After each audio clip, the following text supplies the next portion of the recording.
में से योग के कौन से आधार महत्वपूर्ण हैं? ये बेसिकली आपने जब फर्स्ट पार्ट पढ़ा था, फर्स्ट यूनिट का, वहां पर भी पढ़ा था कि नैतिक और सामाजिक दोनों ही आधार महत्वपूर्ण है। तो यहाँ हमारा सी ऑप्शन जो है ये करेक्ट हो जाएगा। और नेक्स्ट हमारा क्वेश्चन है, हमारे शरीर को पोषित करता है, ये है हमारा, और सबको पता है कि पोषण हमें कहाँ से मिलता है? भोजन से मिलता है ना, यानी न्यूट्रिशंस जो हमें मिलते हैं वो कहाँ से मिलते हैं? भोजन से मिलते हैं। नेक्स्ट है बार, भोजन में कितने समय का अंतर होना चाहिए? यानी कि जब भी आप भोजन कर रहे हो दिन में, तो एक बार से दूसरी बार जब भोजन करना चाह रहे हो तो उसके बीच में कितने टाइम का डिफरेंस होना चाहिए? 6 घंटे का अंतर होना चाहिए। तो सी जो ऑप्शन है ये हमारा यहाँ पे करेक्ट हो जाएगा। नेक्स्ट क्वेश्चन की तरफ चलेंगे। तो नेक्स्ट क्वेश्चन है ये है, पश्चिमी दुनिया में पहली बार एक विश्व धर्म संसद शिकागो अमेरिका में योग को किसने संबोधित किया था? ठीक है, और ये चीज है ना, इस पे हर एक इंडियन को प्राउड होना चाहिए। देखो जहां भी नाम आ जाए ना कि पश्चिमी दुनिया में पहली बार विश्व धर्म संसद जो हुई थी शिकागो अमेरिका में, ठीक है, वहां पर जो भाषण दिया था स्वामी विवेकानंद ने, वो इतना ज्यादा फेमस है, इतना ज्यादा फेमस है कि इन्होंने जब ये शिकागो में धर्म संसद हुई थी और यहाँ पर जब इन्होंने ये भाषण दिया था ना, तो उसके अगले दिन जो अमेरिका का न्यूज़पेपर होता था वहां पे सबसे ज्यादा फेमस, उसमें पूरे के पूरे न्यूज़पेपर में विवेकानंद की फोटोएं थी और उन्हीं के ही बारे में लिखा हुआ था, है ना। तो यहाँ पर इन्होंने हर चीज के बारे में बहुत अच्छे से बोला था स्वामी विवेकानंद ने। तो यहाँ पे हमारा करेक्ट आंसर क्या हो जाएगा? स्वामी विवेकानंद, ठीक है।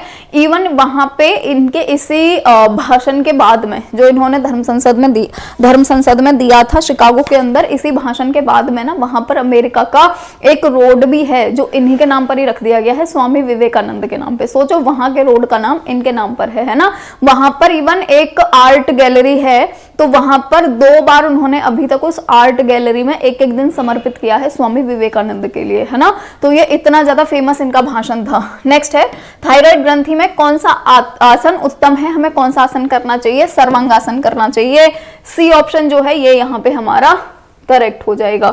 नेक्स्ट क्वेश्चन है, योग के विकासात्मक इतिहास को निम्न में से कितने कालखंडों में बांटा जा सकता है? कितने कालखंड है? टोटल 5 कालखंड है, ठीक है। मैं बता देती हूँ। अच्छा, प्रथम और दूसरा और तीसरा तो यहाँ पे लिखा ही हुआ है ना, वो तो आप लोग यहाँ पे देख ही लोगे, यहाँ पे ऑलरेडी लिखा हुआ है, तो ये लिखवाने की तो जरूरत है नहीं, है ना।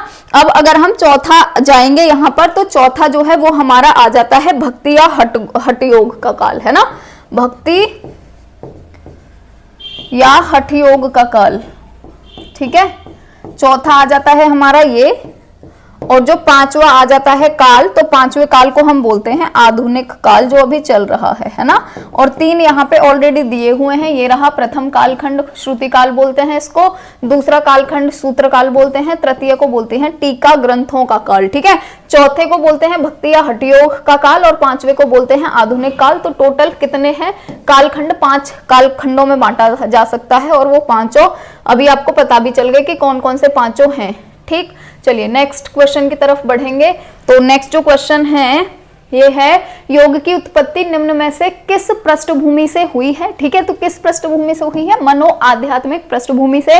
अपने पुराने टाइम में देखो, वेदों के टाइम में जो योग है इसकी उत्पत्ति हो गई थी, है ना। ये चीज तो आपको पता ही है। अब योग का टाइम हो चाहे भगवत गीता का टाइम हो, वो टाइम पीरियड कैसा होता था? आध्यात्मिक विश्वास था हर किसी को, आध्यात्म में विश्वास होता था हर किसी को, है ना। यानी स्पिरिचुअलिटी में हर किसी को बिलीव होता था, है ना। तो इसीलिए हम क्या बोलेंगे? मनो आध्यात्मिक पृष्ठभूमि जो है वहां से उत्पत्ति हुई है। नेक्स्ट है, वैदिक साहित्य के निम्न में से कौन से भाग से प्रयोगात्मक योग का जन्म हुआ है? ये पूछ रहे प्रयोगात्मक योग, तो आरण्यक जो है वहां से हुआ है प्रयोगात्मक योग का जन्म। नेक्स्ट है, किस वेद में योग के बारे में उल्लेख मिलता है? ये आपको ऑलरेडी पता होना चाहिए, फर्स्ट यूनिट में पढ़ लिया है। जो ऋग्वेद है इसके 10वें मंडल में है ना। ऋग्वेद के 10वें मंडल में मिलता है जो योग के बारे में उल्लेख मिलता है, ठीक। चलिए नेक्स्ट क्वेश्चन की तरफ बढ़ेंगे। तो नेक्स्ट क्वेश्चन है, अद्वैत वेदांत में जो आनंदमय कोश है उसका संबंध किससे बताया गया है? अब यहाँ पे बात हो रही है आनंदमय कोश की, ठीक है। तो आनंदमय कोश जो है वो है आत्मा, ठीक का रिलेशन होता है आनंदमय कोश से, ठीक है। तो बी ऑप्शन करेक्ट हो जाएगा। वेदांत का शाब्दिक अर्थ क्या होता है ना। तो वेदांत का देखो, वेद प्लस अंत, है ना, यही है इसका शाब्दिक अंतर। वेदों में जो लास्ट ग्रंथ लिखा गया है वही ही वेदांत है है ना। वेद बहुत सारे ना, 4 वेद हैं, फिर उनमें उपनिषद, उपनिषद, आरण्यक, ये सारी की सारी चीजें हैं, है ना। उसमें से भी जो लास्ट चीज रह जाती है, सबसे लास्ट में लिखी गई है, उसी को ही हम वेदांत बोलते हैं। तो वेदांत क्यों बोल रहे हैं? क्योंकि वेदों का अंतिम ग्रंथ है वो, इसलिए, है ना। तो वेदों का अंत इसका शाब्दिक अर्थ होता है। सी ऑप्शन हमारा यहाँ पे करेक्ट हो जाएगा। नेक्स्ट है, भारत के प्रमुख दर्शनों में योग के लिए कौन से 2 मुख्य दर्शन बताए गए हैं? तो यहाँ पे हो जाएगा हमारा वेदांत और सांख्य। ठीक, तो हमारा सी ऑप्शन जो है ये हो जाएगा करेक्ट। नेक्स्ट है, चलिए, तो नेक्स्ट क्वेश्चन है, वेदांत दर्शन के अनुसार आत्मा के समीपस्थ कोश को बोला जाता है, यानी जो आत्मा के सबसे ज्यादा समीप है। पिछली अभी थोड़ी देर पहले ही जस्ट आपने क्या पढ़ा था कि जो आनंदमय कोश होता है उसका रिलेशन किससे होता है? आत्मा से, है ना। तो आत्मा के सबसे समीप कौन होगा? आनंदमय कोश होगा। ठीक है, टोटल 5 प्रकार के होते हैं ना ये कोश, है ना। अन्नमय कोश होता है, आनंदमय कोश, विज्ञानमय कोश, मनोमय कोश और प्राणमय कोश। ठीक है, वेदों को कितने भागों में बांटा गया है? 4 हैं वेद। कौन कौन से हैं? ऋग्वेद, सामवेद, यजुर्वेद, अथर्ववेद, है ना, 4 वेद हैं। नेक्स्ट है, योग कितने प्रकार के होते हैं? तो 4 प्रकार के होते हैं। बी ऑप्शन हमारा यहाँ करेक्ट हो जाएगा। चलिए नेक्स्ट क्वेश्चन की तरफ बढ़ेंगे। तो नेक्स्ट जो क्वेश्चन है ये है कि जो प्राण होते हैं वो कितने प्रकार के होते हैं, है ना। तो प्राण जो है कितने प्रकार के होते हैं? 5 प्रकार के, हमने कल पढ़े थे ना, उदान और ये सब जो पढ़े थे वही, है ना। नेक्स्ट है, विष्णु पुराण में जो भक्ति है उसके कितने प्रकार बताए हैं? तो 9 प्रकार बताए हैं भक्ति के। ठीक, नेक्स्ट है, उपनिषदों की टोटल संख्या कितनी है? 108 है। अब देखो, उपनिषदों की संख्या तो 108 है ना, पर 108 में से केवल 21 ही उपनिषद ऐसे हैं जिनमें कि योग के बारे में उल्लेख मिलता है ना। टोटल जो उपनिषद हैं वो कितने हैं? तो टोटल 108 हैं। इन 108 में से 21 उपनिषद ऐसे हैं जिनमें हमें योग के बारे में उल्लेख मिलता है। ठीक है, तो याद रखना है, टोटल 108, उनमें से 21 में योग के बारे में दिया हुआ है। ठीक, चलिए नेक्स्ट क्वेश्चन की तरफ बढ़ेंगे। तो नेक्स्ट क्वेश्चन है, सभी उपनिषदों में योग के उपनिषद कितने होते हैं? अब देखो, योग के लिख रहे हैं यहाँ पे, जिनमें योग के बारे में उल्लेख हो, तो कितने हैं? 21 हैं। बी ऑप्शन करेक्ट हो जाएगा। पहला उपनिषद जो है वो हम किसको मानते हैं? तो पहला मानेंगे ईशावास्योपनिषद को। अब ऐसे समझ लो, कोई भी काम स्टार्ट होता है तो ईश्वर से होता है ना, वही समझ लो, है ना। तो यहाँ पे इसको ईशावा को ईश्वर समझ लो। तो ये ईशावास्योपनिषद जो है यही ही है हमारा पहला उपनिषद। ठीक, ईशावास्योपनिषद के अनुसार कौन सा आयाम अमरत्व की प्राप्ति करता है? तो अमरत्व की प्राप्ति करने के लिए हमें क्या करना चाहिए? विद्या ग्रहण करनी चाहिए, है ना। विद्या से बड़ा कोई ग्रंथ नहीं है, कोई कुछ नहीं है, कोई उपनिषद नहीं है। तो सी ऑप्शन हमारा यहाँ पे करेक्ट हो जाएगा। चलिए नेक्स्ट क्वेश्चन की तरफ बढ़ेंगे। तो नेक्स्ट क्वेश्चन है, निम्न में से कौन से उपनिषद में योग शब्द का सर्वप्रथम प्रयोग हुआ है ना। कौन से उपनिषद की बात कर रहे हैं ये? ठीक है, तो जिसमें सबसे पहले योग का उपयोग हुआ है, योग शब्द का। ठीक है, यानी कि जिसमें योग शब्द का सबसे पहले यूज हुआ है, तो कौन सा है वो? तैत्तिरीय उपनिषद है। ये भी याद रख लेना, 11/4 शंकर भाष्य, है ना। ये क्या है? बेसिकली श्लोक संख्या है 11/4। ये जो तैत्तिरीय उपनिषद है इसका श्लोक नंबर 11/4 जो कि शंकर भाष्य का लिखा हुआ है ना। तो ये है हमारा। ठीक है, नेक्स्ट है, कठोपनिषद के अनुसार योग की जो परिभाषा है वो क्या है? तो कठोपनिषद के अनुसार है कि इंद्रियां, मन और बुद्धि, इन तीनों पर नियंत्रण करना ही योग है। ठीक, नेक्स्ट है, शांडिल्य विद्या का किस उपनिषद में वर्णन मिलता है? तो जो छांदोग्योपनिषद है, यहाँ पर हमें शांडिल्य विद्या जो है उसका वर्णन किया गया है। ठीक, चलिए नेक्स्ट क्वेश्चन की तरफ बढ़ेंगे। तो नेक्स्ट क्वेश्चन है, विभूति विस्तारा योग के माध्यम से मनुष्य किसके नजदीक पहुंचता है? किस चीज के नजदीक पहुंचेगा? ईश्वर के नजदीक पहुंचेगा। डी ऑप्शन करेक्ट हो जाएगा। नेक्स्ट है, हठ रत्नावली के अनुसार महायोग जो है इसके प्रकार कितने हैं? तो 4 प्रकार हैं। ठीक है, ये जो हठ रत्नावली है ना, इसको हठ योग भी बोलते हैं। इसके बारे में आप बड़ी डिटेल में पढ़ोगे 4th यूनिट में और 5th यूनिट में, है ना। तो हम हठ रत्नावली या हठ योग के बारे में वहां और अच्छे से पढ़ेंगे। नेक्स्ट है, भुजंगीकरण प्राणायाम का निम्नलिखित में से किस ग्रंथ में वर्णन किया गया है? कहां पर किया गया है? हठ रत्नावली में ही किया गया है। सी ऑप्शन जो है ये हमारा करेक्ट हो जाएगा। नेक्स्ट क्वेश्चन की तरफ बढ़ेंगे। योग वशिष्ठ के अनुसार मोक्ष की प्राप्ति के स्तंभ हैं, यानी मोक्ष की प्राप्ति के स्तंभ जो हैं वो कौन कौन से हैं? तो संतोष और विचार, ये दोनों हैं। ठीक है, तो यानी हमारा पहला और दूसरा केवल सही होगा, तो यहाँ पे हमारा ए ऑप्शन करेक्ट हो जाएगा, यानी फर्स्ट और सेकंड सही है। नेक्स्ट है, निम्नलिखित में से सिद्ध सिद्धांत पद्धति में किन चक्रों का उल्लेख किया गया है? तालु चक्र का उल्लेख किया गया है। बी ऑप्शन हमारा यहाँ करेक्ट हो जाएगा। ठीक, चलिए नेक्स्ट क्वेश्चन की तरफ बढ़ेंगे। तो नेक्स्ट जो क्वेश्चन है ये है, योग का प्रारंभ किसने किया, इससे संबंधित वर्णन निम्न में से किस ग्रंथ में मिलता है ना।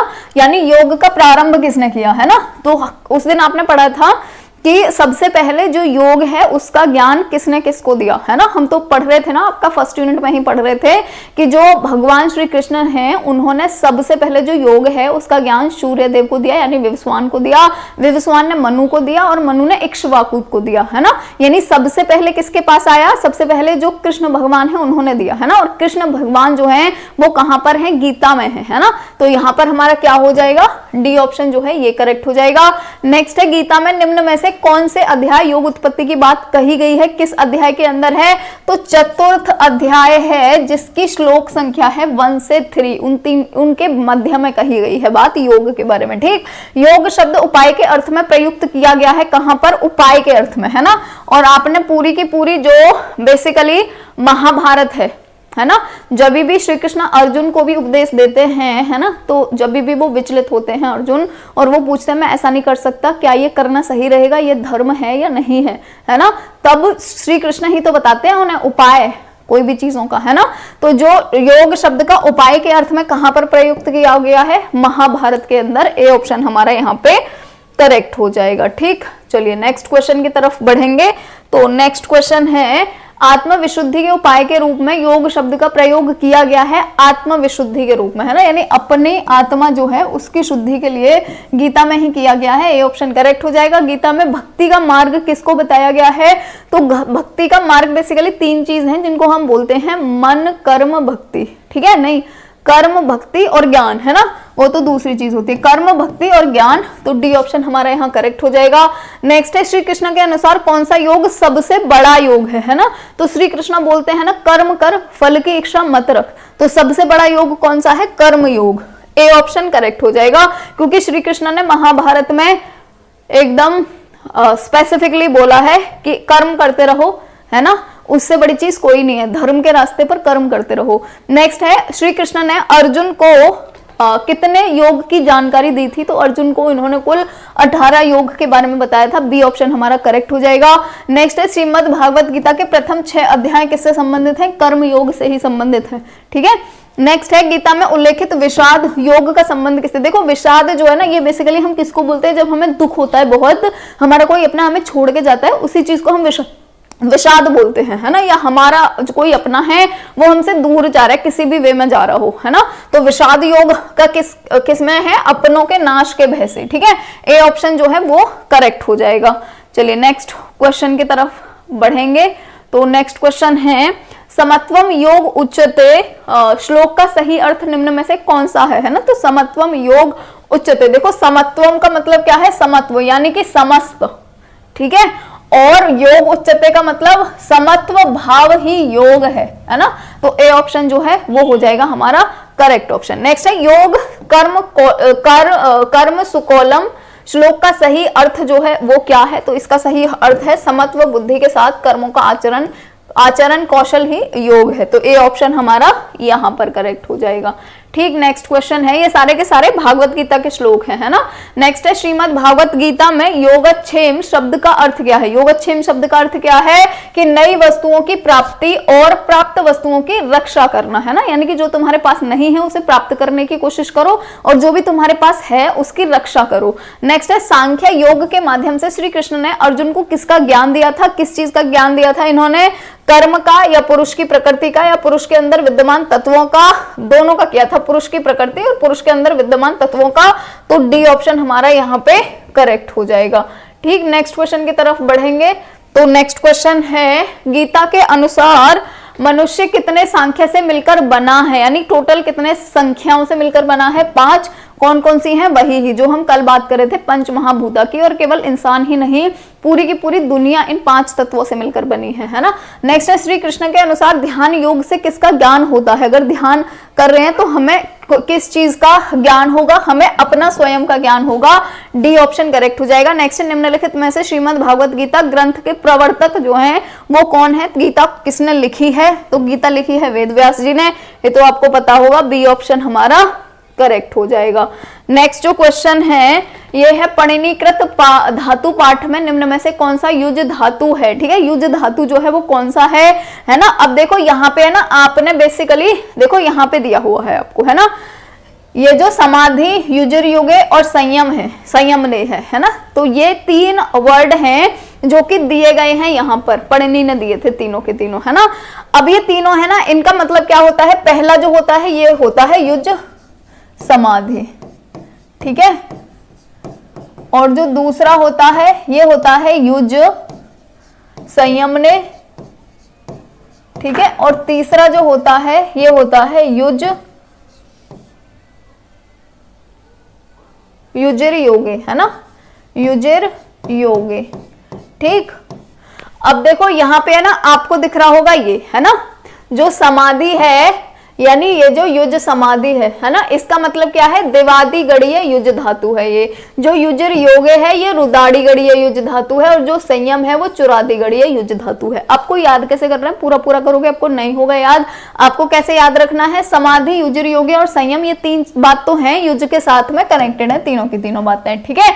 अब आप याद कैसे करेंगे कि देव या फिर देवादि या फिर देव जो है वो समाधि से कनेक्टेड है, जो रुद है वो युज से संबंधित है, युजिर योगे से, है ना, और जो चुरा है वो संयम से रिलेटेड है। ऐसे एक एक वर्ड याद कर लेना, पूरा याद करोगे तो नहीं हो पाएगा, कंफ्यूज हो जाओगे, है ना। तो आपको कैसे याद रखना है, ऐसे याद कर लेना, देव जो है वो रिलेटेड है समाधि से, है ना, और जो रुद है, रुद ऐसे करके याद रख लेना, रुद जो है वो युजिर योगे से, है ना, और जो चुरा है या चुर है वो है संयम से रिलेटेड, ठीक है, ऐसे करके याद कर लेना। अब यहाँ पे एक और चीज आती है, शायद आएगी आगे क्वेश्चन में, कि यहाँ पे है ना विशिष्ट अर्थ और सामान्य अर्थ 2 चीजों में विभक्त हैं ये तीनों की तीनों चीजें।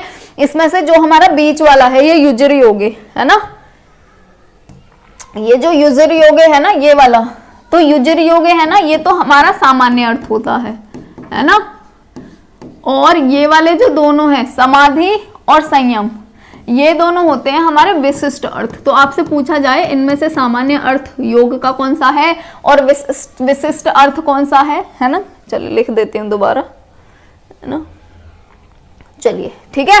देखो जो युजिर योगे है, युजिर योगे, ठीक है, ये तो है सामान्य अर्थ, सामान्य अर्थ है योग का, ठीक है, और जो ये दोनों है समाधि और संयम ने, या समाधि और संयम भी लिख सकते हैं सिर्फ, है ना, समाधि और संयम ये क्या है, विशिष्ट अर्थ हैं योग के, यानी कि योग के विशिष्ट अर्थ, ठीक है। तो बेसिकली आपको याद रख लेना, ये भी पूछा जा सकता है ना, यहाँ पे तो प्रयुक्त सभी आएगा ही, ये तीनों करेक्ट ही हैं, है ना। नेक्स्ट है योग का सर्वाधिक प्राचीन अर्थ में निम्न में से कौन सा है। सबसे ज्यादा प्राचीन की अगर हम बात करेंगे तो कौन सा है ना, तो सबसे ज्यादा प्राचीन और सामान्य अर्थ जो है ना वो यही ही है, युजिर योगे, है ना। बाकी ये दोनों कैसे हैं, ये दोनों है विशिष्ट अर्थ, ठीक। चलिए नेक्स्ट क्वेश्चन की तरफ बढ़ते हैं। तो नेक्स्ट क्वेश्चन है निम्न में से कौन सा योग का सामान्य अर्थ है, ठीक है। सामान्य अर्थ जो है वो कौन सा होगा, सामान्य अर्थ की हमने अभी बात करी है, जो युजिर योग है वही ही हमारा सामान्य अर्थ है, ठीक है।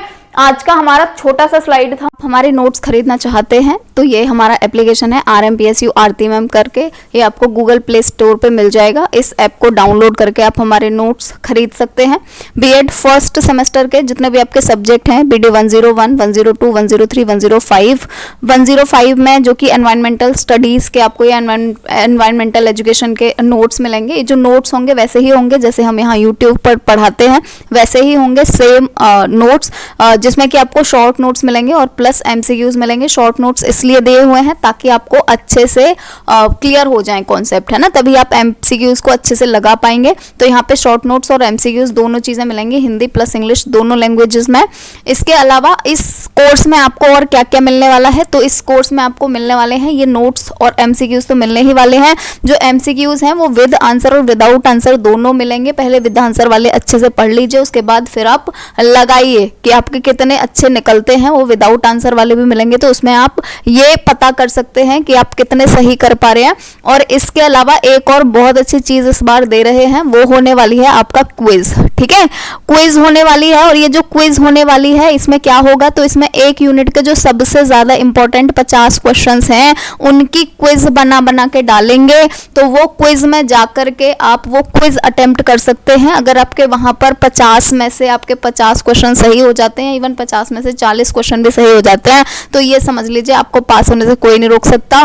ठीक है, क्योंकि बहुत ज्यादा जो इंपॉर्टेंट क्वेश्चंस हैं एक यूनिट के 50 है ना, वो वाले क्वेश्चंस हम देंगे, वहाँ यूनिट वाइज क्विज होगी। तो यूनिट फर्स्ट को अच्छे से पढ़िए, उसके बाद में फिर आप जो एमसीक्यूज हैं उनको पढ़िए, उनको पढ़ने के बाद में फिर आपको सारे कॉन्सेप्ट क्लियर हो जाने हैं, और उसके बाद में फिर आप क्विज लगा करके जाइए। ठीक है, क्योंकि बहुत ज्यादा इंपॉर्टेंट है ये क्विज को करना, तो ये क्विज भी आपको मिलेगी इसी के अंदर ही। तो ये सारी की सारी चीजें आपको मिलने वाली हैं 300 रुपीज में। ठीक है, तो अगर आप ये परचेज करना चाहते हैं तो ये एप्लीकेशन है, यहाँ पर जाकर आप परचेज कर सकते हैं। ठीक, अब युजिर योगे का अर्थ निम्न में से कौन सा है ना। युजिर योगे जो है इसका मतलब क्या होता है, तो युजिर योगे का मतलब क्या है, बेसिकली कल हम बात कर रहे थे ना कि जो बेसिकली 3 चीजें हमने पढ़ी थी, कौन कौन सी चीज 3 चीजें पढ़ी थी। एक तो पढ़ा था युज संयम ने, है ना, और एक हमने पढ़ा था युज समाधि, और एक हमने पढ़ा था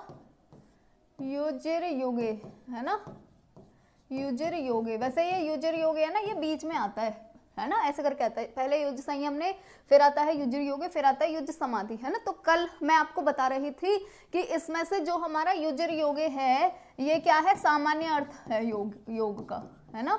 कौन सा है, सामान्य अर्थ।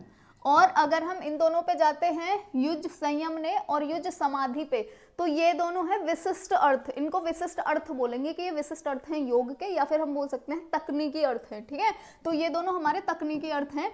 ठीक है, तो यहाँ पर युजिर योगे के बारे में पूछ रहे हैं, यानी युजिर योगे ये वाला जो है हमारा जो कि सामान्य अर्थ होता है योग का, इसका अर्थ क्या है या इसका मतलब क्या है ना। तो इसका मतलब मिलना भी है, संयुक्त होना भी है और जोड़ना भी है, सारी चीजें करेक्ट हो जाएंगी। बेसिकली जो युजिर योगे है इसका मतलब ये है कि हमारे अंदर विद्यमान जितनी भी शक्तियां हैं या हमारी जितनी भी इंद्रियां हैं उनको एकत्रित कर लेना, उनको एकजुट कर लेना, यही ही मतलब होता है युजिर योगे का।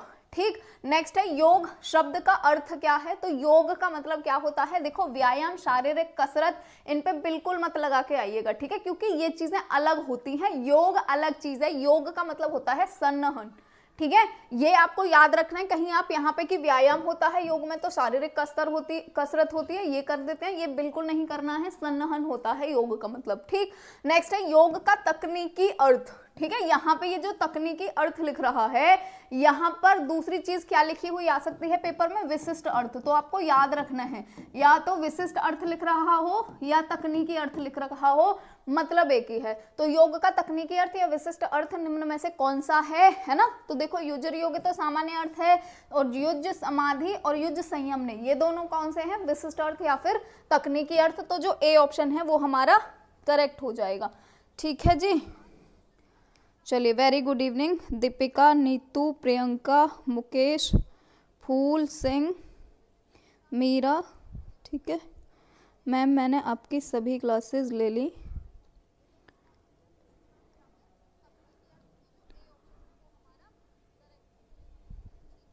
अरे इतना नहीं पढ़ना होता दीपिका है ना, इतना भी नहीं पढ़ना, इतना तो सीटेट में भी नहीं पढ़ना होता है ना, जितना आपने ऑलरेडी पढ़ लिया है। सीटेट में भी इतना नहीं पढ़ना होता, जब सुपर टेट आता है ना उसमें इतना पढ़ना पड़ता है जितना आप पढ़ रहे हो। ठीक है, तो ए ऑप्शन जो है ये करेक्ट हो जाएगा। वैसे चलो अच्छी चीज़ है कि तुम नॉलेज इतनी सारी गेन कर रहे हो, है ना, तो जब सीटेट या सुपर टेट आएंगे तो आपका आसानी से निकल जाएगा, तो ये अच्छी चीज़ है। पर इन एग्जाम के लिए इतना पढ़ने की ज़रूरत नहीं है ना। नेक्स्ट है योग चित्तवृत्ति निरोध, योग की है परिभाषा निम्न में से किसकी है ना। तो योग चित्तवृत्ति निरोध, देखो मैंने आपको कल भी बताई थी कि जो पतंजलि का योग शास्त्र है या योग सूत्र है उसमें क्या लिखा हुआ है, पूरा का पूरा उनका जो योग शास्त्र है वो इसी श्लोक पर ही आधारित है, योग चित्त वृत्ति निरोध। और आपने जो चित्त की वृत्तियां होती हैं उनके प्रकार भी पढ़ लिए ऑलरेडी फर्स्ट यूनिट में, है ना।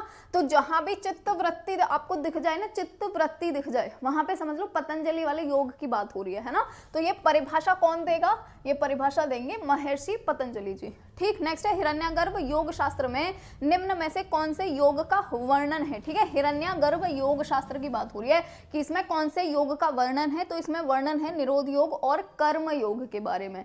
ठीक है, अब देखो मैं जैसे कि आप लोगों को बता रही थी कि जो पतंजलि वाला योग शास्त्र है ना, वो किस पर आधारित है। इन्होंने 90% जो चीजें ली हैं वो कहाँ से ली हैं, हिरण्यगर्भ योग शास्त्र से ही ली हैं, है ना, जो हम आपको फर्स्ट यूनिट में भी मैं बता रही थी। तो ये भी आपको साथ साथ माइंड में रख के चलना है ना, सारी की सारी चीजें, ताकि अभी से ऐसे करके चलोगे ना एकदम लॉजिकली पढ़ के, तो अच्छे से याद रहेंगी चीजें।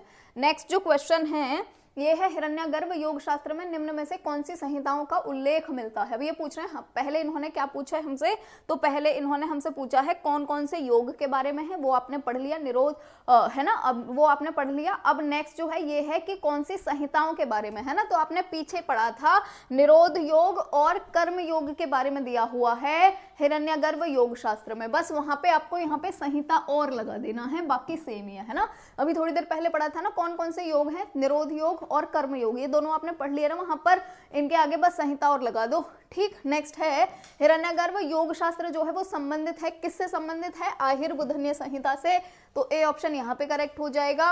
और नेक्स्ट क्वेश्चन है हिरण्यगर्भ योग शास्त्र में निरोध संहिता के कितने तंत्र या फिर अध्याय हैं। ठीक है, तो निरोध संहिता के कितने हैं, 4 हैं। ठीक है, ए ऑप्शन हमारा यहाँ पे करेक्ट हो जाएगा। देखो 2 योग है ना इसमें, निरोध योग संहिता और कर्म योग संहिता, यानी 2 योगों के बारे में उल्लेख है।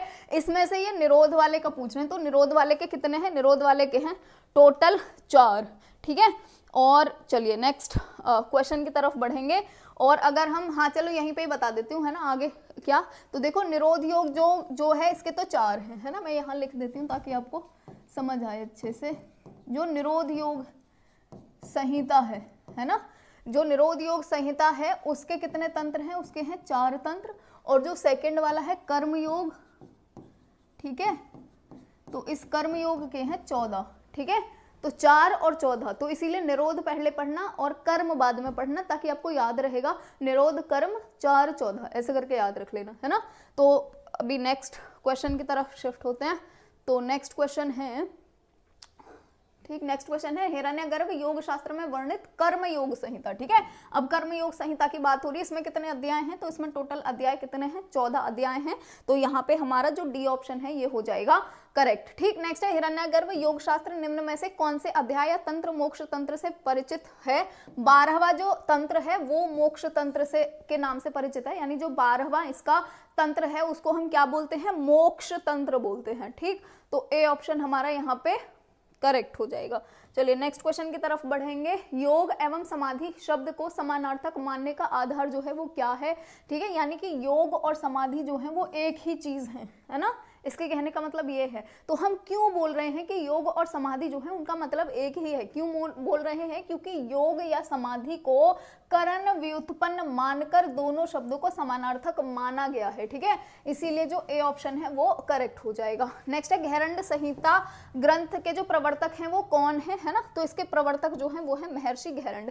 देखो घेरंड संहिता जो है ना, ये बेसिकली ऐसा नहीं है कि एक कोई ऋषि टाइप्स है और उन्होंने पूरा का पूरा लिख दिया है। जो घेरंड संहिता है ना, ये बेसिकली क्या है कि एक गुरु हैं जो कि घेरंड ऋषि हैं, है ना, वो बोल रहे हैं और उनके जो शिष्य हैं वो उन चीजों को लिख रहे हैं, है ना, इसीलिए इसको वाचक संहिता भी बोलते हैं, क्योंकि बेसिकली एक पर्सन बोल रहा है और दूसरा सुन रहा है ना, तो जो सुनने वाला है ना वो उसको लिख रहा है। ठीक है, चलिए नेक्स्ट क्वेश्चन की तरफ बढ़ेंगे। ठीक,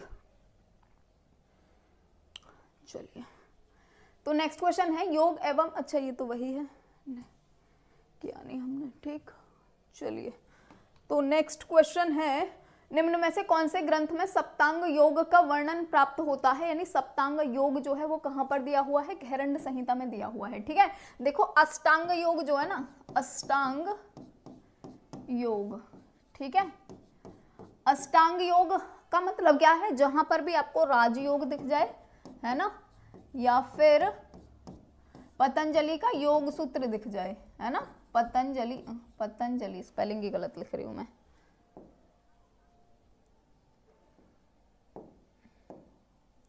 ठीक है, यहां हमें दिख जाए पतंजलि योग सूत्र, ठीक है, ये है योग सूत्र।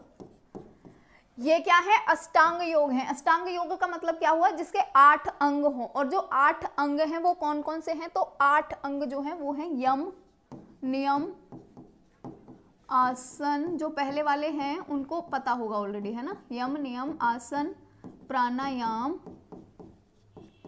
प्रत्याहार,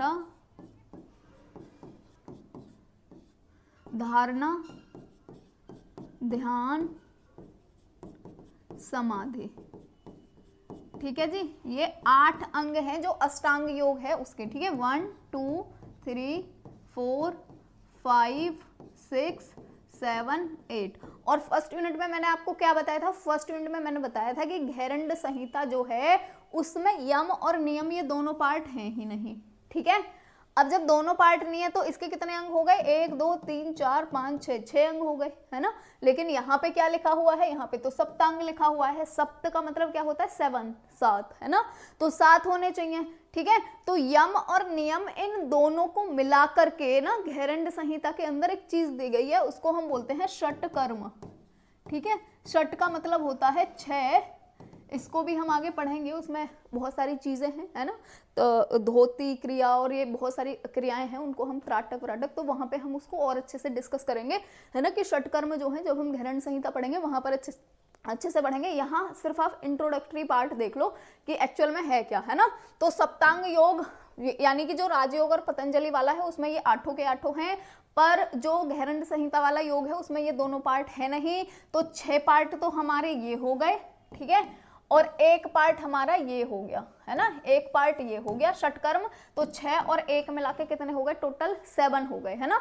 षटकर्म में के अलग से फिर 6 पार्ट अलग से है, वो हम उनको नहीं गिनेंगे, ऐसे तो सबके ही होते हैं, यम के 5, नियम के 5, ये ऐसे होते ही हैं। वैसे ही षटकर्म के 6 पार्ट है, पर वो अभी हमें उस पर जाना नहीं है, तो अभी ऐसे याद रखो, 1 षटकर्म हो गया और 6 ये वाले हो गए जो अष्टांग योग में है, तो टोटल कितने हो गए, ये 7 हो गए, है ना। अब देखो यहाँ पे ना यम और नियम जो हम पढ़ रहे थे, इन दोनों में बेसिकली क्या था, मन की शुद्धि करना और शरीर की शुद्धि करना, है ना। तो मन की शुद्धि और शरीर की शुद्धि इन दोनों को ही षटकर्म द्वारा किया जाता है यहाँ पर, अगर हम घेरंड संहिता में जाएंगे तो, है ना। तो अब देखेंगे ना, बेस सबका सेम ही है ना, बस यहाँ पर नाम डिफरेंट है। इन्होंने यम और नियम 2 में डिवाइड कर दिया गया है, इन्होंने इन दोनों में जो भी चीजें हैं सेम वही ही चीजें करी जाएंगी यहाँ पर भी, है ना। तो यहाँ पर उसको नाम दे दिया गया है षटकर्म, बस इतना डिफरेंस है। मतलब आगे इनकी चीजों में भी खैर डिफरेंस है, पर मतलब बेसिक अगर हम जाएंगे कि यम और नियम दोनों में मिलाकर मन की शुद्धि और तन की शुद्धि होती है, मन की शुद्धि तन की शुद्धि षटकर्म में भी होगी, है ना, बस उनके नाम चेंज होंगे कि कैसे कैसे हम कर सकते हैं। तो ये आई होप आपको क्लियर हो गई होगी चीज, अगर नहीं क्लियर हुई है तो बता देना, दोबारा से बता दूंगी, ठीक है। चलिए, गुड इवनिंग सोनम, माही, मीरा, मुस्कान, साकिया, अजय, मुकेश, मिथुन, ठीक है जी। चलिए, है ना, तो स्टार्ट करते हैं नेक्स्ट। तो ये हमारा हो गया, निम्न में से कौन से ग्रंथ में सप्तांग योग का वर्णन है, किसमें है, घेरंड संहिता में, ठीक है। अगर तो आता अष्टांग योग तो हम कहाँ पर जाते, अष्टांग योग आता तो हम जाते किस पर, पतंजलि वाले योग सूत्र पर, ठीक। नेक्स्ट है, या फिर राजयोग लिखा हुआ होता। नेक्स्ट है, निम्न में से घेरंड संहिता में वर्णित जो आसन है कुल वो कितने हैं, ठीक है। तो आसन जो है वो यहाँ पे 32 होते हैं और प्राणायाम होते हैं 8, ठीक है। तो आपको याद रखना है, आसन होते हैं 32 और जो प्राणायाम होते हैं वो होते हैं 8, है ना। 32 आसन और प्राणायाम होते हैं यहाँ पर 8, ठीक है। ये याद रखना, किसकी बात हो रही है ये, तो ये बात हो रही है घेरंड संहिता के बारे में, ठीक है। आपको याद रखनी है सारी चीजें, ऐसे पतंजलि वाले में मिक्स मत कर देना इस सबको, ठीक है, क्योंकि उनके आसन और उनके प्राणायाम की संख्या अलग है, ठीक। नेक्स्ट है, घेरंड संहिता में कुल प्राणायाम की संख्या कितनी है, तो प्राणायाम की कुल संख्या कितनी है, 8 है। तो यहाँ पे हमारा जो ए ऑप्शन है वो हो जाएगा करेक्ट, ठीक। नेक्स्ट क्वेश्चन है, वेद के कौन से खंड में आध्यात्मिक चिंतन निहित है। वेद के बारे में हो रही है, वेद के कौन से खंड में, क्योंकि वेद जो है उनमें भी देखो 4 वेद हैं, चारों वेदों में उपनिषद हैं, उपनिषद के बाद भी कांड आते हैं, ठीक है, बहुत सारी चीजें होती है वहां पे, वेद सिर्फ वेद नहीं है, है ना। जैसे मैं बता रही थी जो लास्ट वाला वेद है अथर्ववेद, उसमें भी इतने सारे पार्ट है, उनमें से एक पार्ट को हम आयुर्वेद बोलते हैं, है ना। तो वेद के कौन से खंड में आध्यात्मिक चिंतन निहित है? देखो आध्यात्मिक चिंतन है ना, कहां पर निहित होगा? कर्म कांड में तो बिल्कुल भी नहीं होगा, है ना। आध्यात्मिक का मतलब क्या है? हम ईश्वर से जुड़ रहे हैं, तो कर्म तो अलग चीज हो गई। कर्म जैसे कि जो हम डेली बेसिस पे काम करते हैं वो कैसे करने चाहिए, वो आध्यात्म से जुड़ना तो हुआ नहीं। आध्यात्म से जुड़ना क्या होगा? ज्ञान कांड, ठीक। नेक्स्ट है योग के जनक के रूप में किसको जाना जाता है? तो योग का जनक कौन है? शिव है, ठीक है। नेक्स्ट है पतंजलि के अनुसार ज्ञान का वास्तविक स्रोत जो है वो क्या है? तो ज्ञान का वास्तविक स्रोत है आत्मा, इसीलिए इन्होंने आत्मा जो है उसके अलग अलग वो भी बताई है ना, कितनी अवस्थाएं होती हैं, कितने प्रकार होते हैं आत्मा के, वो सारी चीज आपने ऑलरेडी देख ही ली हैं, ठीक। चलिए नेक्स्ट क्वेश्चन की तरफ बढ़ेंगे। तो नेक्स्ट क्वेश्चन है एकाग्रता को बढ़ाने के निम्न में से सबसे अच्छा योग है। अगर हमें एकाग्रता को बढ़ाना है, अगर हमने अपना कंसंट्रेशन जो है उसको बढ़ाना है, ठीक है। देखो कंसंट्रेशन बढ़ाने के लिए ना हमें क्या करना है? अष्टांग योग करना है, यानी यम नियम आसन प्राणायाम प्रत्याहार धारणा ध्यान समाधि, हमें ये करना है। अगर हमें, क्योंकि कंसंट्रेशन या एकाग्रता का मतलब क्या हुआ? जो हमारे 5 सेंसेस हैं या जो हमारी 5 इंद्रियां हैं उनको कॉन्सेंट्रेट करना, उन सबको मिलाना, है ना। पतंजलि ने भी यही बोला है ना कि उनका संहनन करना, यानी उनको एकजुट करना अपनी इंद्रियों को, ठीक है। तो यहाँ पर ये पूछ रहे हैं एकाग्रता को बढ़ाने के लिए सबसे अच्छा योग कौन सा है। अब ये चीज आपने पढ़ ली कि हमें यम नियम आसन प्राणायाम प्रत्याहार धारणा ध्यान समाधि ये सब के सब करने हैं, अगर हमें खुद को एकाग्रचित करना है किसी भी चीज के ऊपर, है ना। अब ये 8 की 8 चीजें किस में दी गई हुई है? अष्टांग योग, राजयोग में, ठीक है। तो यहां पर क्या दिया हुआ है? राजयोग दिया हुआ है, ए ऑप्शन हमारा यहां करेक्ट हो जाएगा। नेक्स्ट है योग नगरी के नाम से कौन सा वो जाना जाता है? तो योग नगरी के नाम से हम जानते हैं हरिद्वार को, डी ऑप्शन यहाँ पे हमारा करेक्ट हो जाएगा। नेक्स्ट है योग में किन तत्वों का ज्ञान मिलता है? किन तत्वों का ज्ञान मिलेगा? प्रकृति का मिलेगा, बिल्कुल मिलेगा, पुरुष का मिलेगा, विवेक का मिलेगा, यानी डी ऑप्शन हमारा यहाँ पे करेक्ट हो जाएगा। चलिए नेक्स्ट क्वेश्चन की तरफ बढ़ते हैं। तो नेक्स्ट क्वेश्चन है बुद्धि का जो स्वरूप होता है वो क्या होता है ना। तो बुद्धि जो होती है उसके अंदर 3 गुण होते हैं, ठीक है। तो बुद्धि का स्वरूप कैसा होगा? त्रिगुणात्मक होगा, बी ऑप्शन हमारा करेक्ट हो जाएगा। नेक्स्ट है बुद्धि के प्रमुख कार्य जो हैं वो क्या हैं? तो बुद्धि के प्रमुख कार्य जो है उनके टाइप 2 हैं, 2 प्रकार के होते हैं बुद्धि के काम। नेक्स्ट है स्वास्थ्य शब्द का जो अर्थ है उसका मतलब क्या है? तो स्वास्थ्य का मतलब होता है स्व में स्थिति, ये याद कर लेना, ये इंपॉर्टेंट है बहुत, है ना, आ सकता है। स्वास्थ्य शब्द का अर्थ जो है वो क्या है? स्वयं में स्थिति, ये स्वयं की स्थिति या स्वयं में स्थिति नहीं करना है आपको, स्वयं में स्थिति करना है, ठीक। बी ऑप्शन जो है यही ही आपको टिक करना है, ठीक। नेक्स्ट क्वेश्चन की तरफ बढ़ेंगे। तो नेक्स्ट क्वेश्चन है स्वाध्याय का तात्पर्य क्या है? यानी स्वाध्याय जो होता है इसका बेसिकली मतलब क्या होता है? आत्मचिंतन होता है, जी बिल्कुल, मनन होता है और विचारों की शुद्धता होती है, ठीक है। यानी स्वाध्याय का बेसिकली मतलब क्या होता है? हम अपने बारे में जान रहे हैं, अपने मन के अंदर झांक करके देख रहे हैं, उसको हम स्वाध्याय बोलते हैं, है ना। तो यानी अपनी आत्मा का चिंतन कर रहे हैं, मनन कर रहे हैं और विचार जो है हमारे उनकी शुद्धता कर रहे हैं। क्योंकि जब हम अपने बारे में जानेंगे, ध्यान जो होता है ना सबसे बढ़िया मेथड होता है खुद के बारे में जानने का, है ना। मेडिटेशन, ध्यान मतलब मेडिटेशन जब हम करते हैं वो सबसे बेस्ट तरीका है खुद के बारे में जानने का। आपको अपनी अच्छाइयाँ अपनी बुराइयाँ दोनों चीज़ें पता चलती हैं, है ना। और जब आप मेडिटेशन करेंगे एक लॉन्ग पीरियड तक, है ना, या लॉन्ग पीरियड ऑफ टाइम तक, तो आपको इवन खुद ये रियलाइज होगा हाँ ये मेरी गलतियाँ हैं, ये मुझे सुधारनी है ना। तो यहाँ पे हमारा डी ऑप्शन हो जाएगा करेक्ट। नेक्स्ट है निम्न में से कौन सा स्वास्थ्य संबंधित कथन सही है? यहाँ पे हमें ढूंढना है सही कौन सा है। तो स्वास्थ्य जो होता है वो धर्म अर्थ काम मोक्ष प्राप्ति का साधन है। देखो ये हमने कहाँ पढ़े थे? फर्स्ट यूनिट में पढ़े थे।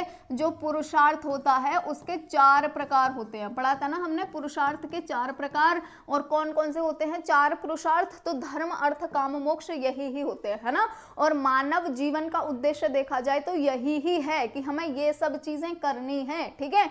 और तो यहाँ पे हमारा स्वास्थ्य जो है उसका मतलब ये सारी की सारी चीजें करना है या प्राप्त करने का साधन है, बिल्कुल करेक्ट बात है। नेक्स्ट है स्वास्थ्य मनुष्य की प्रसन्नता, खुशहाली, समृद्धि और क्रियाशीलता पर निर्भर होते हैं, ये भी बिल्कुल करेक्ट है ना।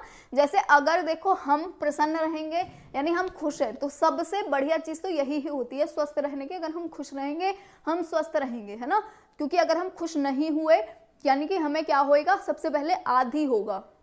आधी व्याधि दो चीज पढ़ी थी ना फर्स्ट यूनिट में। आधी मतलब मानसिक रोग होगा, डिप्रेशन विप्रेशन वो सब हमें होने लगेगा, और फिर वो आधी ही जो सूक्ष्म रूप होता है उसको आधी बोलते हैं। तो वो जो आधी है वही ही अगर हमने ठीक नहीं किया यानी हम दुखी हैं और अगर हमने अपनी उस कंडीशन को नहीं सुधारा तो आधी ही व्याधि में कन्वर्ट हो जाती है ना, तो वो हमारा शारीरिक रोग हो जाता है फिर हमें कुछ ना कुछ, ठीक है। तो खुश रहना, ये प्रसन्नता जो है ये बहुत बड़ा फैक्टर है हमारे स्वास्थ्य के लिए, है ना। खुशहाली हमें होगी तभी भी हम स्वस्थ ही रहेंगे, और हमारे पास समृद्धि होगी, जैसे पैसे रहेंगे हमारे पास, है ना। पैसे नहीं होते तो हम उस चीज के लिए भी रोते रहते हैं ना कि गरीब है या ये है, या फिर हमें खाने के लिए अच्छा नहीं मिलेगा अगर हमारे पास पैसे नहीं है, हम समृद्ध नहीं है अच्छे से, है ना, तो हमारे पास खाने खूने के लिए भी अच्छी चीजें नहीं रहेंगी, ठीक है। तो अगर हम समृद्ध हैं तो हम बढ़िया चीजें खा सकते हैं, अच्छी चीजें खा सकते हैं, न्यूट्रिशियस भोजन ले सकते हैं, है ना। तो समृद्धि और क्रियाशीलता का मतलब क्या होता है, हमारे हाथ पैर चलते रहने चाहिए। मान लो ये सारी चीजें हमारे पास हैं, हम प्रसन्न भी हैं, खुशहाल भी हैं और समृद्ध भी हैं, पैसे भी हैं हमारे पास और हमारे को कोई चिंता भी नहीं है, कुछ भी नहीं है ना। फिर भी सोचो हम खा रहे हैं खूब बढ़िया, लेकिन हम सारा दिन बेड पे पड़े हुए हैं, है ना, हम कुछ नहीं कर रहे हैं, हम अपने हाथ पैर नहीं हिला रहे हैं, नौकर लगे हुए हैं, हमारे मुंह में खाना भी वही ठूस रहे हैं, है ना, और हम कुछ नहीं कर रहे हैं। तो इससे क्या होगा, जो आपके बेसिकली ऑर्गन्स हैं, है ना, उनकी धीरे धीरे जो काम करने की क्षमता है वो धीरे धीरे कम होती जाएगी, और आपका बेसिकली जो डाइजेशन है वो भी बिगड़ता जाएगा, क्योंकि वो शरीर की क्रियाशीलता पर ही डिपेंड करता है ना। और आपका डाइजेशन भी बिगड़ता जाएगा, आप मोटे होते जाएंगे और आप बीमार हो जाएंगे फाइनली, है ना। तो क्या है, क्रियाशीलता पर भी डिपेंड करेगा कि हमको हाथ पैर हिलाते रहने हैं, है ना। नेक्स्ट है स्वास्थ्य व्यक्ति के शारीरिक, मानसिक, सामाजिक और आध्यात्मिक पक्ष का संगठित रूप है। सबसे करेक्ट जो चीज है ना इसकी स्वास्थ्य की, वो यही ही है कि स्वास्थ्य जो है वो शारीरिक, मानसिक, सामाजिक और आध्यात्मिक सब के अंदर हमारा एक सामंजस्य हो, सब में हम निपुण हों, तब हम, या सब में हमारे मतलब अच्छी चीज चल रही हो तब हम मानते हैं स्वास्थ्य है ना। लेकिन सारी की सारी चीजें करेक्ट हैं तो हम कहाँ जाएंगे, डी ऑप्शन जो है यहाँ पर जाएंगे, डी ऑप्शन यहाँ पे हमारा करेक्ट हो जाएगा, ठीक। चलिए नेक्स्ट क्वेश्चन की तरफ बढ़ेंगे। तो नेक्स्ट क्वेश्चन है स्वास्थ्य केवल रोगों अथवा अपंगता की अनुपस्थिति ही नहीं है, यानी कि आपको रोग नहीं है या आपको अपंगता नहीं है और आप बोल दो कि हमें कोई रोग नहीं है, ऐसा नहीं है ना। जो रोग होता है वो अलग ही, मतलब जो बेसिकली हम बोलेंगे जो स्वास्थ्य होता है वो अलग चीज होती है। आपको कोई रोग नहीं है, कोई डिसीज नहीं है ना, और आपको कोई भी अपंगता नहीं है, यानी कोई भी आप डिसेबल्ड नहीं हो फिजिकली, तो आप बोल दो कि मैं तो स्वस्थ हूँ, मेरे को कोई प्रॉब्लम नहीं है, ऐसा नहीं होता, है ना। तो की अनुपस्थिति ही नहीं बल्कि यह एक पूर्ण शारीरिक, मानसिक, सामाजिक कल्याण की स्थिति है, जिसमें मैं बता रही थी सबसे ज्यादा अच्छी जो डेफिनेशन है वो यही ही है। और ये जो किसने दी है, तो ये डेफिनेशन दी है WHO ने, यानी कि वर्ल्ड हेल्थ ऑर्गेनाइजेशन ने, जिसको हम हिंदी में बोलते हैं विश्व स्वास्थ्य संगठन, ठीक है। तो किसने दी है, ये WHO ने दी है ये डेफिनेशन, और सबसे ज्यादा अच्छी जो डेफिनेशन है वो यही ही है। नेक्स्ट, निम्न में से कौन सी विशेषता स्वास्थ्य की है, यानी हम कब बोलेंगे कि हम स्वस्थ हैं, तो स्वस्थ व्यक्ति के व्यक्तित्व में समरूपता और सामंजस्य होता है, एकदम करेक्ट बात है। स्वस्थ व्यक्ति योग रहित होता है, यानी उसको रोग नहीं होता है, करेक्ट है। स्वास्थ्य का तात्पर्य भौतिक एवं सामाजिक पर्यावरण से पूर्ण सामंजस्य है, एकदम करेक्ट बात है, यानी जो डी ऑप्शन है हमारा ये यहाँ पे हो जाता है करेक्ट आंसर, ठीक। चलिए नेक्स्ट क्वेश्चन की तरफ बढ़ते हैं।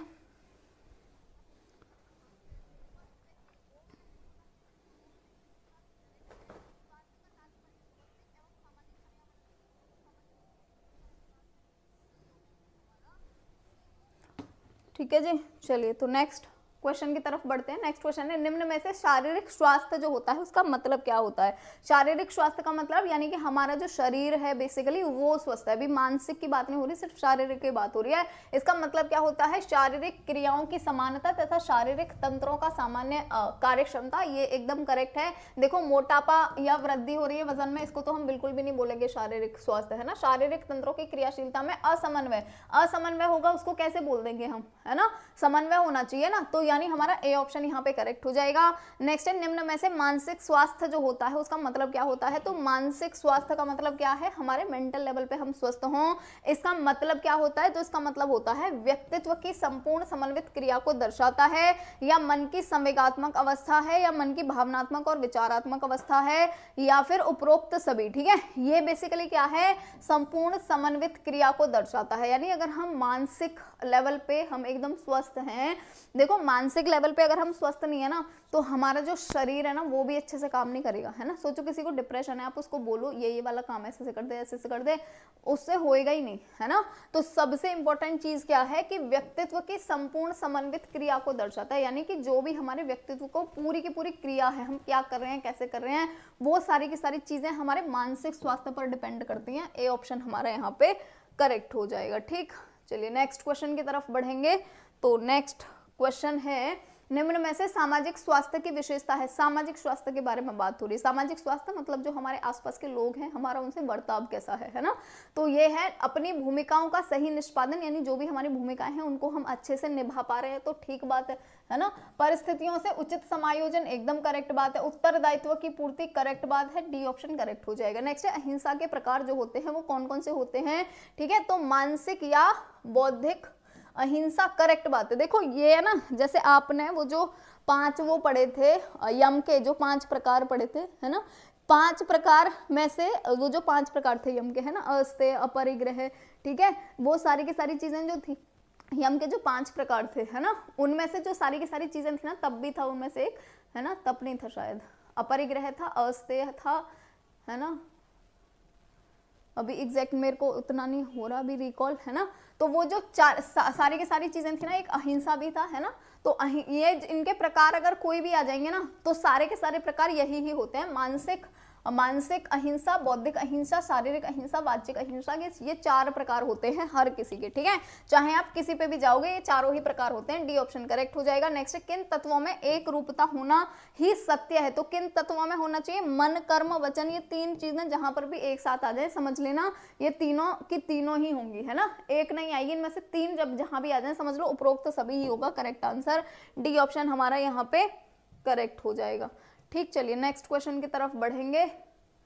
तो नेक्स्ट क्वेश्चन है, मन, कर्म, वचन के आधार पर अपरिग्रह के कितने प्रकार हैं? है ना, जैसे मैं बोल रही थी वहां पर जितनी भी चीजें थी, चाहे वो अपरिग्रह हो, अस्तेय हो, है ना, चाहे अहिंसा हो, कोई भी चीज हो, किसी के भी यम के जो 5 प्रकार हैं उनमें से किसी भी चीज का प्रकार पूछा जा रहा है तो 4 ही होते हैं। और कौन से 4 हैं? तो बौद्धिक, वाचिक, शारीरिक, ठीक है, और एक और जो अभी पीछे था, ये चारों के चारों प्रकार होते हैं, है ना। एक और पीछे कौन सा है? ये मानसिक, है ना।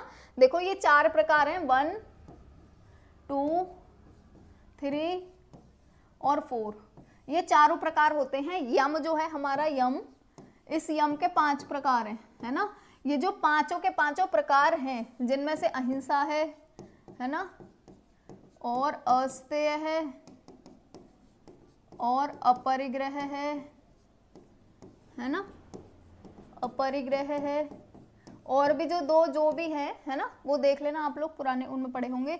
इन सब के ना 4 प्रकार हैं, इन सब के। यहाँ पे और भी जो चौथा 5वां होगा उनके भी इन सब के 4 प्रकार हैं, और यही सेम 4 प्रकार है हर किसी के, मानसिक, बौद्धिक, शारीरिक, वाचिक। अगर यहाँ पे अहिंसा का पूछा जा रहा है तो समझ लो मानसिक अहिंसा, बौद्धिक अहिंसा, शारीरिक अहिंसा, वाचिक अहिंसा, ठीक है। अगर अस्तेय का पूछा जा रहा है तो मानसिक अस्तेय, बौद्धिक अस्तेय, शारीरिक अस्तेय, वाचिक अस्तेय, ठीक। अगर हमें अपरिग्रह का पूछा जा रहा है तो मानसिक अपरिग्रह, बौद्धिक अपरिग्रह, शारीरिक अपरिग्रह और वाचिक अपरिग्रह, ठीक है। इस तरीके से आपको रखना है अपने मन में याद, ठीक। चलिए नेक्स्ट क्वेश्चन की तरफ बढ़े। हाँ, एक ब्रह्मचर्य था, ठीक है, एक ब्रह्मचर्य था, उनमें से 4 हो गए अब याद, है ना, अस्तेय, अपरिग्रह, अहिंसा और ब्रह्मचर्य, अभी एक और रह गया, है ना। तो ब्रह्मचर्य के प्रकार कौन कौन से हैं? वही चारों सबके हैं, बौद्धिक हो गया एक मानसिक हो गया, एक वाचिक हो गया, एक शारीरिक हो गया। डी ऑप्शन हमारा यहाँ पर भी करेक्ट हो जाएगा, ठीक। चलिए नेक्स्ट क्वेश्चन की तरफ बढ़ेंगे। तो पशु पक्षियों में किस प्रकार के गुणों को देखा जा सकता है ना। जो पशु पक्षी होते हैं उनमें किस प्रकार का गुण होता है? उनमें भय होता है पशु पक्षियों में, बिल्कुल होता है ना। जो पशु पक्षी होते हैं, इवन आपने देखा होगा जो डॉग भी होता है उसके पीछे भी अगर आप डंडा लेके भागोगे तो उसको डर लगेगा ना, है ना। पक्षी भी देखोगे, चिड़िया विड़िया भी हैं, उनको पकड़ने के लिए भागोगे तो वो भी डर के भागेंगी ना। तो भय होता है हर किसी के अंदर, भूख हर किसी के अंदर होती है ना, हर कोई खाता है, और निद्रा यानी कि सोता है हर कोई, तो सोता भी है भाई, बिल्कुल करेक्ट बात है, यानी डी ऑप्शन करेक्ट हो जाएगा। नेक्स्ट है प्रकृति जो है उसके टोटल तत्व कितने हैं, तो अगर यहाँ पे ऐसे करके आ रहा है हम 24 मानेंगे, लेकिन अगर हम आयुर्वेद के अकॉर्डिंग देखते हैं या हमारे जो पुराने वो हैं, है ना, जो भी हमारे शास्त्र वगैरह हैं उनके अकॉर्डिंग देखेंगे तो 5 तत्व से निर्मित है पूरा का पूरा यूनिवर्स, जो कि 5 तत्वों के बारे में मैंने आपको ऑलरेडी बता दिया है, जिनको हम पंच महाभूत बोलते हैं, है ना। नेक्स्ट क्वेश्चन जो है ये है मंत्र योग का जन्म किससे हुआ, तो मंत्र योग जो है उसका जन्म हुआ है वेदों से, क्योंकि वेद ही वो ग्रंथ हैं जिनमें सबसे पहले मंत्र लिखे गए हैं, है ना। नेक्स्ट है श्रीमद् भागवत व विष्णु पुराण के अनुसार भक्ति जो है वो कितने प्रकार की होती है, ये फर्स्ट यूनिट में ऑलरेडी हो चुका है, ए ऑप्शन हमारा करेक्ट हो जाएगा। ठीक, नेक्स्ट है इंद्रियों पर नियंत्रण क्या कहलाता है, यानी जब हमारा अपनी इंद्रियों पर नियंत्रण हो जाए उसी को तो हम ब्रह्मचर्य बोलते हैं, है ना। चलिए नेक्स्ट क्वेश्चन की तरफ बढ़ते हैं। तो नेक्स्ट क्वेश्चन है शारीरिक व मानसिक आत्मसंतुष्टि को क्या कहा जाता है, जब हमारे शरीर और मन दोनों की संतुष्टि हो जाए उसको हम क्या बोलते हैं, संतोष बोलते हैं। ये क्वेश्चन भी रिपीटेड है ना। नेक्स्ट है सांख्य दर्शन के अनुसार जीवन का परम पुरुषार्थ किन दुखों से मुक्ति पाना है, कौन कौन से दुखों से मुक्ति पाना है, आध्यात्मिक दुख से, करेक्ट बात है, आदि दैविक दुख से और आदि भौतिक दुख से, सबसे, यानी डी ऑप्शन करेक्ट हो जाएगा। नेक्स्ट है प्रकृति किस प्रकार के गुणों से परिपूर्ण है, कौन कौन से गुण हैं प्रकृति के अंदर, तो व्यक्त और अव्यक्त दोनों प्रकार के गुण हैं, यानी उपरोक्त सभी करेक्ट हो जाएगा। व्यक्त मतलब जो हमें दिखाई दे रहे हैं वो, और अव्यक्त जो हमें नहीं दिखाई दे रहे हैं। ठीक, चलिए नेक्स्ट क्वेश्चन की तरफ बढ़ेंगे। तो नेक्स्ट क्वेश्चन है निम्न में से कौन सी सामाजिक स्वास्थ्य की विशेषता है, सामाजिक स्वास्थ्य का मतलब क्या होता है, समाज जो है उसके साथ हमारा समन्वय कैसा है ना। तो अपनी भूमिकाओं का सही निष्पादन, ये तो फिर से रिपीट हो गया है ना। परिस्थितियों से उचित समायोजन, उत्तरदायित्व की पूर्ति, डी ऑप्शन करेक्ट हो जाएगा। प्रकृति में कितने गुण पाए जाते हैं, तो प्रकृति में 3 गुण पाए जाते हैं, सत रज तम, है ना, सत रज तम, या इनको बोलते हैं सत्वगुण, रजोगुण और तमोगुण, इस तरीके से भी बोलते हैं, है ना। जो व्यक्ति होते हैं उनको भी हम इन्हीं कैटेगरीज में डिवाइड कर लेते हैं, यानी कि सत्गुणी व्यक्ति, तमोगुणी व्यक्ति और रजोगुणी व्यक्ति, है ना। सत सबसे बढ़िया होता है ना, जिसको दुनिया से लेना देना ही नहीं है, उसको सिर्फ अच्छे काम करने हैं। और जो रज होता है ये राजा वाली जो कैटेगरी होती है उससे रिलेटेड होता है, और तम जो होते हैं ये तामसिक वृत्ति के होते हैं, यानी सबसे बेकार व्यक्ति जो होते हैं वो यही ही होते हैं। ठीक, चलिए नेक्स्ट क्वेश्चन की तरफ बढ़ते हैं।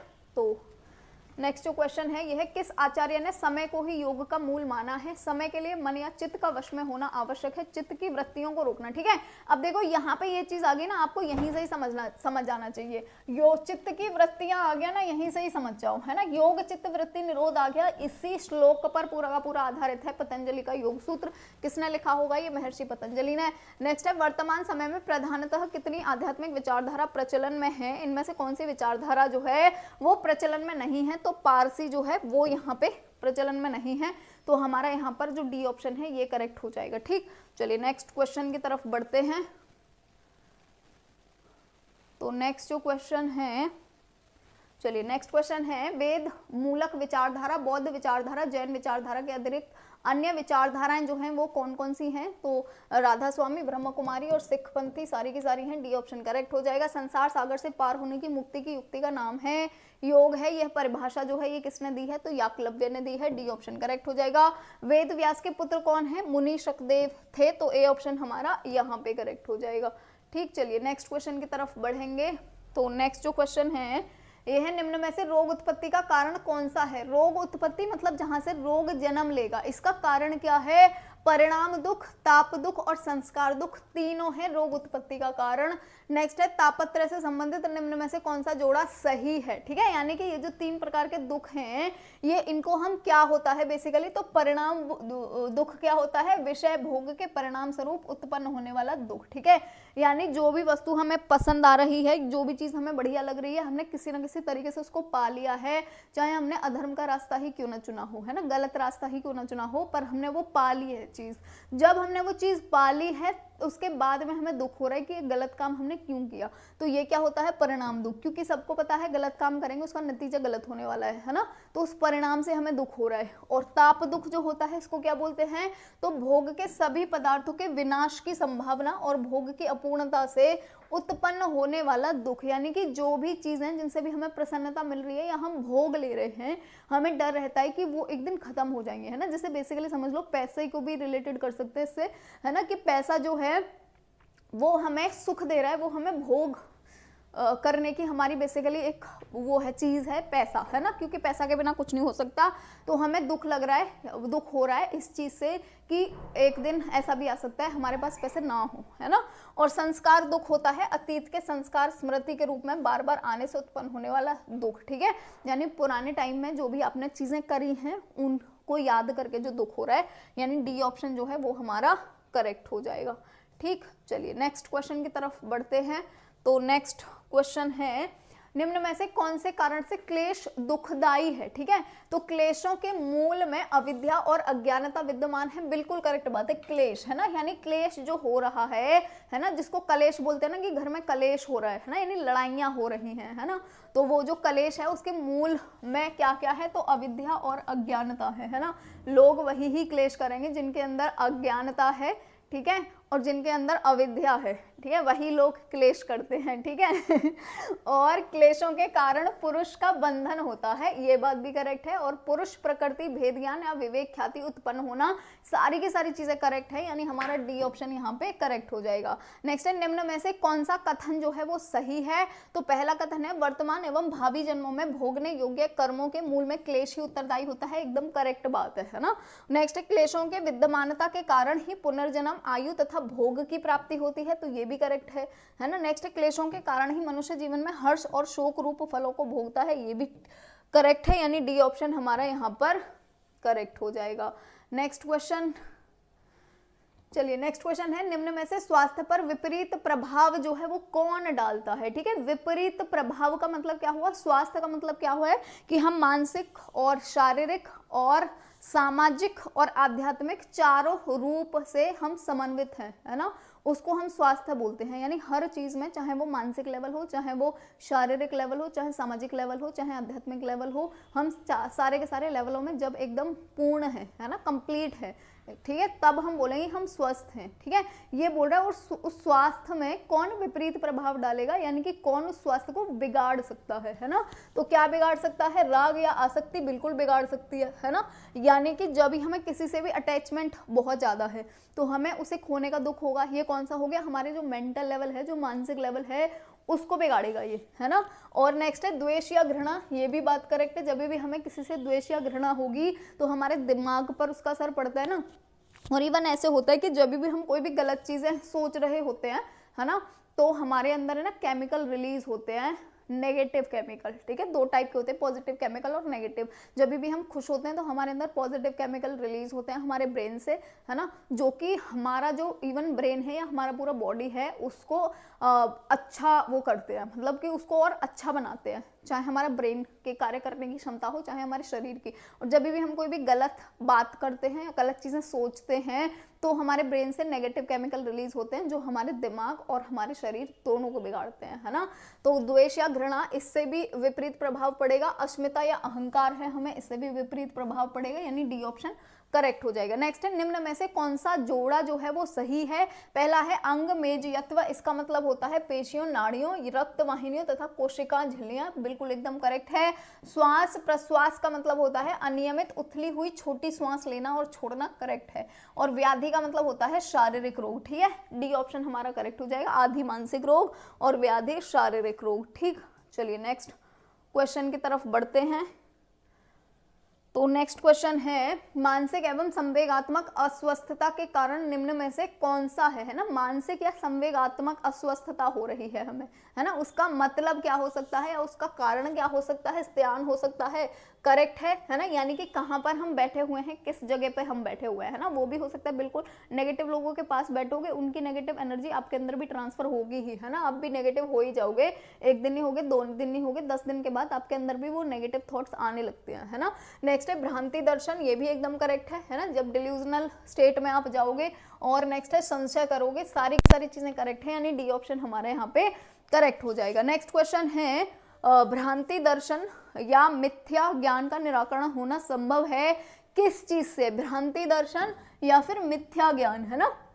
भ्रांति दर्शन मतलब जो है हमें वो नहीं लग रहा है ना, और मिथ्या ज्ञान मतलब कि संसार में सारी की सारी चीजें इतनी इंपॉर्टेंट भी नहीं है जितनी हमने उनको इंपॉर्टेंस दे रखी है ना। तो ये इनका निराकरण होना संभव है किस चीज से संभव है, जब हम आत्मज्ञानी बने, अपने खुद के बारे में जाने, ठीक है। नेक्स्ट है निम्न में से कौन सा जोड़ा सही है, अविरति जो होती है ये होती है विषयों में तृष्णा बने रहना, करेक्ट है। अलब्ध भूमिकत्व समाधि की अप्राप्ति, ये भी एकदम करेक्ट है। और अनविस्थत्व मतलब समाधि में चित्त चंचलता, सारी चीजें करेक्ट हैं, यानी हमारा डी ऑप्शन यहाँ पर करेक्ट हो जाएगा। ठीक, चलिए नेक्स्ट क्वेश्चन की तरफ बढ़ेंगे।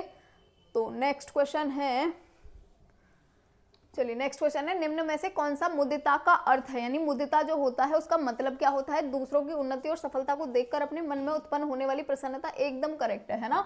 और वाचस्पति मिश्र के अनुसार मुदिता हर्ष को कहा जाता है, ये भी एकदम करेक्ट है, यानी हम खुश हो रहे हैं, है ना, ये भी करेक्ट है। और योग वर्तिका में मुदिता को प्रीति माना गया है, ये भी एकदम करेक्ट है, यानी डी ऑप्शन करेक्ट हो जाएगा। उपेक्षा जो होती है इसका मतलब क्या होता है, तो उपेक्षा का मतलब होता है उदासीनता, तो हमारा जो ए ऑप्शन है वो यहाँ पे करेक्ट हो जाएगा, ठीक है। जैसे बोलते हैं ना उसकी उपेक्षा कर दी, ये कर दिया, नेग्लेक्ट कर दिया उसको, तो बेसिकली उदासीनता आ जाएगी ना, जो भी पर्सन है जिसको भी नेग्लेक्ट किया जा रहा है उसके मन में। नेक्स्ट है उपेक्षा द्वारा स्वास्थ्य लाभ होता है, क्योंकि उपेक्षा का पालन करके क्या हो सकता है, तो उपेक्षा का पालन करके साधक पापियों के प्रति उपेक्षा का व्यवहार करता हुआ अनायास ही पाप कर्मों में निवृत्त हो जाता है, ये एकदम करेक्ट बात है ना, क्योंकि किसी की भी उपेक्षा करोगे यानी पाप के भागी बन रहे हो आप, है ना, पापी आप बन रहे हो। और पाप कर्म मन को कलुषित करता है, पाप कर्म से व्यक्ति के मनोरोग उत्पन्न होता है। वैसे तो सारी चीजें ही करेक्ट है ना, लेकिन उपेक्षा के लिए जो सबसे करेक्ट चीज है वो ए ही है। नेक्स्ट है मैत्री जो होती है इसका मतलब क्या होता है, तो मैत्री मतलब मित्र, ठीक है। तो मित्र का या मैत्री का मतलब होता है सौहार्द, एकदम करेक्ट बात है। और स्वयं से भिन्न जीवों को स्वयं से अभिन्न समझना, है ना, और समस्त जीवों के प्रति करुणा का भाव रखना, एकदम करेक्ट बात है ना, यानी जितने भी एनिमल या फिर बर्ड्स हैं उनसे भी हमारा लगाव होना, ठीक। नेक्स्ट क्वेश्चन की तरफ बढ़ेंगे। तो नेक्स्ट क्वेश्चन है मैत्री भावना से क्या होता है, मन के हिंसक भाव, ईर्ष्या आदि की निवृत्ति होकर चित्त निर्मल हो जाता है, करेक्ट है। जब योगी सुखी प्राणियों के प्रति मैत्री की भावना रखता है तब वह सुख अपना सुख बन जाता है, करेक्ट बात है ना। जैसे कि दूसरा व्यक्ति जो है वो खुश है, जो हमारा मित्र है वो खुश है, तो हमारे अंदर भी खुशी आ जाएगी।